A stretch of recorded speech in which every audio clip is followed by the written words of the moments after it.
उपवासाच्या वेळेस किंवा मधल्या वेळेत तुम्ही हे मखाणे करून ठेवू शकता. चला तर मी तुम्हाला रेसिपी दाखवते. आता हे तूप घेतलं इथे एक मोठा चमचा. आता हा गरम झाला आहे, त्यात ते आपण मखाणे टाकून घेऊया.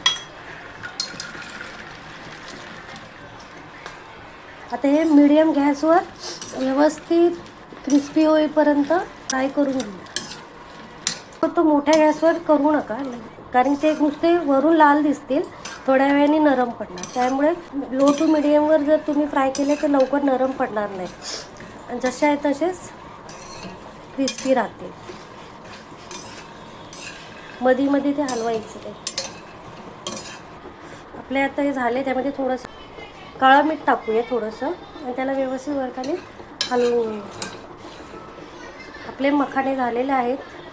काळं मीठ टाकून आपण व्यवस्थित हे केलेले मिक्स. बघा दाखवते तुम्हाला,